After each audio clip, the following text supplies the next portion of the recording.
Alhamdulillah, alhamdulillahirabbil alamin, wal aqibatu lil muttaqin, wala udwana illa 'alal zalimin, la haula wala quwwata illa billahil aliyil azim. Amma ba'd. Wa qala Allah ta'ala fil Qur'anil Karim ba'da a'udzu billahi wa bismillah, fa idza jaa ajaluhum la yastakhiruna wa la yastaqdimun. Wa qala aidan wa la yu'akhirallahu nafsan idza jaa ajaluha. Shadaqallahul azim. Ma'asyiral kaum muslimin wal muslimah, jamaah takziah yang dirahmati Allah Subhanahu wa taala. Alhamdulillah, lagi-lagi kita bersyukur kepada Allah Subhanahu wa taala, karena Allah Subhanahu wa taala hari ini mempertemukan kita berkumpul di rumah duka ini, yaitu di rumah Bapak kami, Bapak Jogo, dalam rangka kita memberikan sumbangsi, kita menghibur keluarga yang duka, yang telah ditinggalkan oleh saudara kita, saudari kita, anak kita, doa kita, Ibu Habsah, Ibu Habsah. Mudah-mudahan dengan satu harapan bahwa amal solehah, amal baik, kinerja yang semasa hidup dan almarhumah ini diterima oleh Allah Subhanahu wa taala. Segala kesalahan dan dosanya dimaafkan dan diampuni oleh Allah Subhanahu wa taala. Amin amin ya mujibas sa'ilin.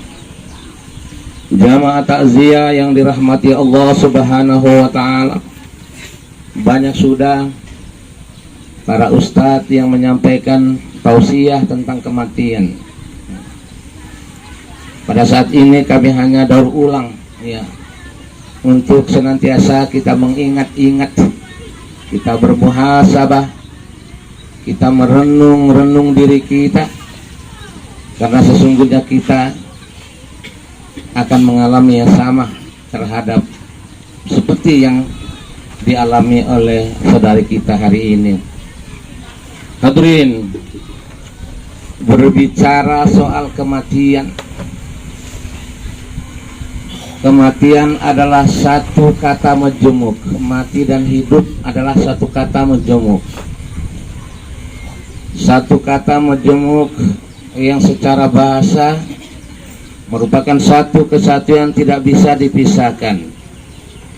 Orang sebut mati terlintas dan akan mengingat akan hidup, dan orang berbicara masalah hidup berarti dia akan ingat mati.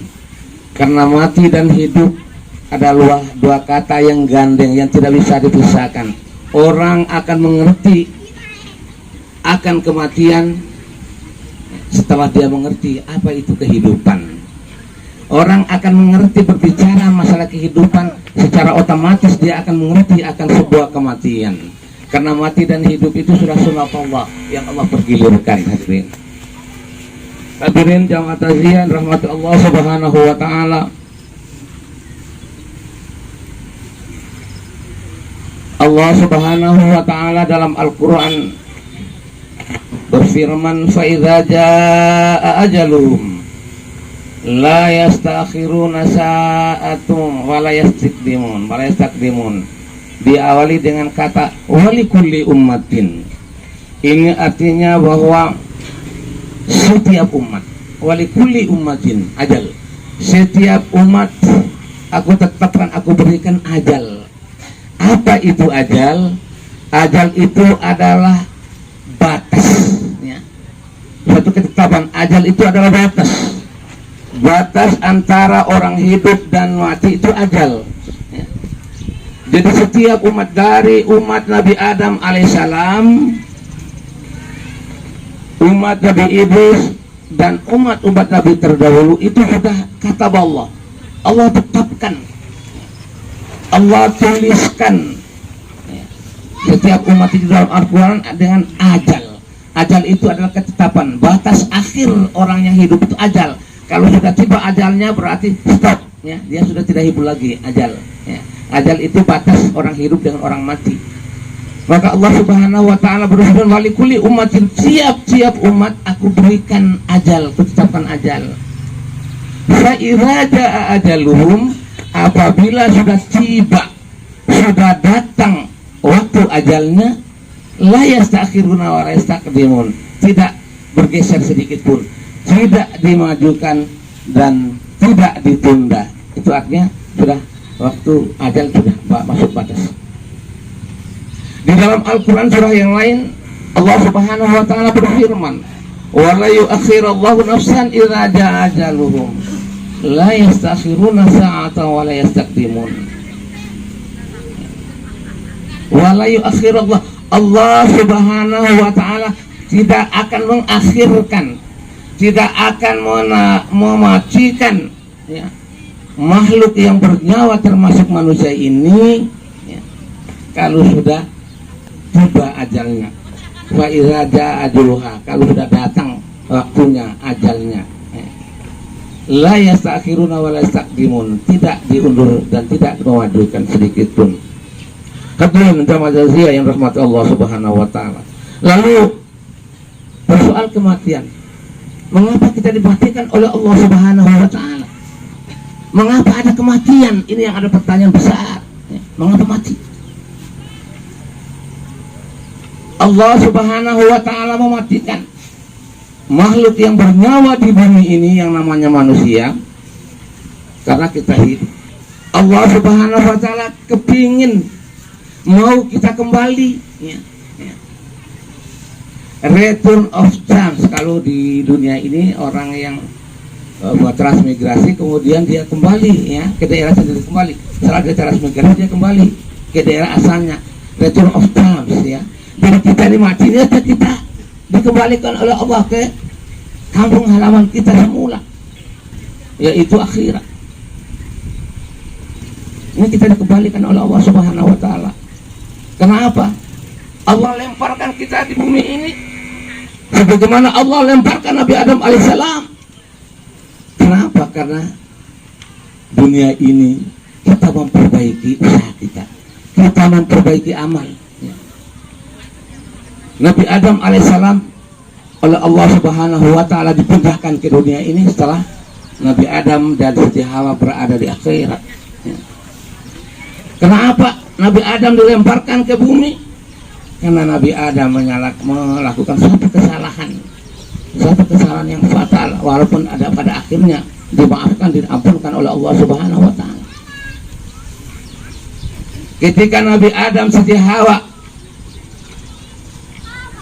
ditetapkan oleh Allah Subhanahu wa ta'ala untuk hidup di surga,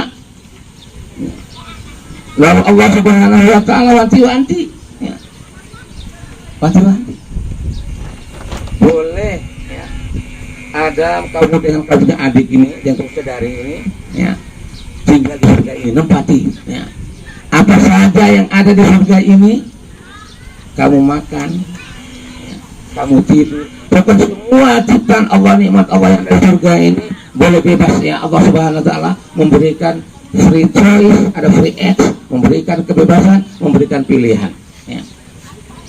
Tapi setan laknatullah, iblis alaihissalam,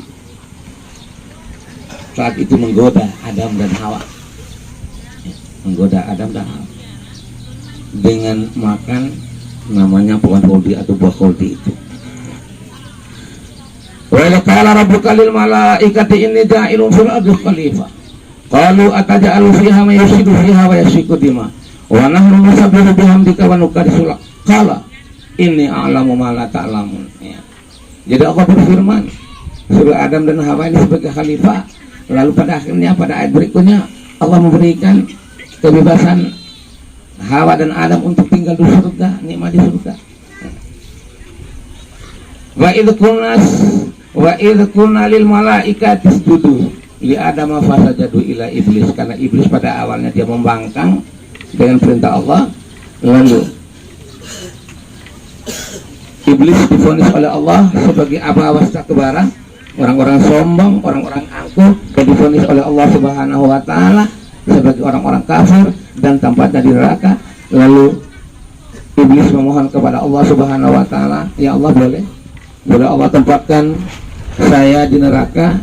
Tapi Allah Subhanahu wa taala pada iblis memberi kebebasan kepada Allah Subhanahu wa taala agar memberikan rukhsah, ya.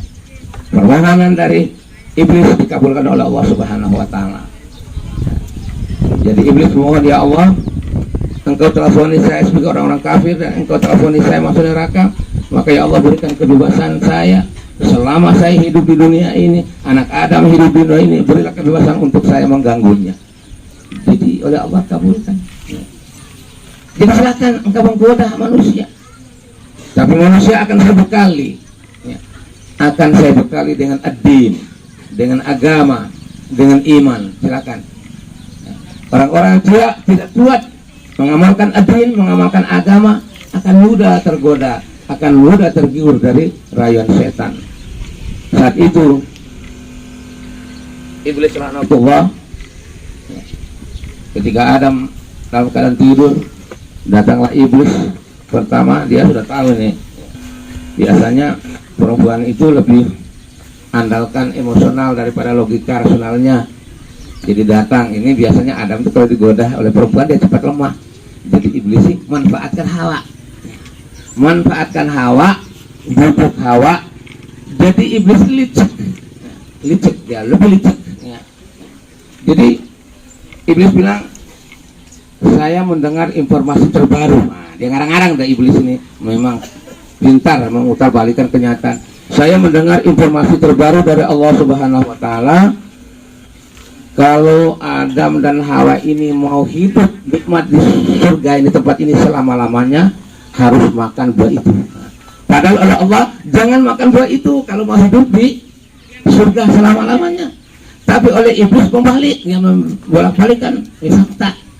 Kalau Adam dan Hawa mau menempati surga ini selama-lamanya, nikmat surga ini, maka harus syaratnya makan buah itu, namanya buah kholdi. Dalam Al-Quran, jumhur ulama menafsirkan buah kholdi, ya. Jadi Hawa sudah tergiur, kalau kita mau hidup selamanya di surga, kita makan buah itu, tanpa membangunkan Adam. Ketika itu Adam lagi berbaring gitu. Nah, sudah iblis ajak sudah Adam petik buah kholdi, Hawa bawah, karena Allah bilang kenapa, iblis bilang kenapa Hawa tidak makan. Oh, saya menghormati tangan saya, emas saya, ya. Suami saya dia lebih tua, jadi saya bawa, saya persilakan Mas Adam makan dulu baru saya. Ketika bertemu dengan Adam sampai ke Adam, makanlah mereka berdua. Adam yang makan duluan, baru sampai di kerongkongan, nauzubillahi min dzalik, aurat terbuka semua dua-duanya. Maka ada doa Nabi Adam alaihissalam yang ini harus kita doa terus, ya, sampailah selama-lamanya. Rabbana zalamna anfusana wa illam taghfir lana wa tarhamna lanakunanna minal khasirin. Itu doanya Nabi Adam ketika dia keluar, ya, dari surga ke dunia ini. Lalu mengapa Adam dilemparkan ke dunia, tidak di tempat lain, ya, di planet kah, ya, di Jupiter kah, di orang, tapi kok di dunia pilihannya. Artinya bahwa Adam, kamu saya lemparkan ke bumi ini untuk memperbaiki amal. Kesalahan Nabi Adam di surga itu dilemparkan ke dunia untuk beramal. Maka dunia ini negeri amal, akhirat itu negeri hisab. Di sana perhitungkan pertanggungjawaban amal. Dunia ini kita beramal.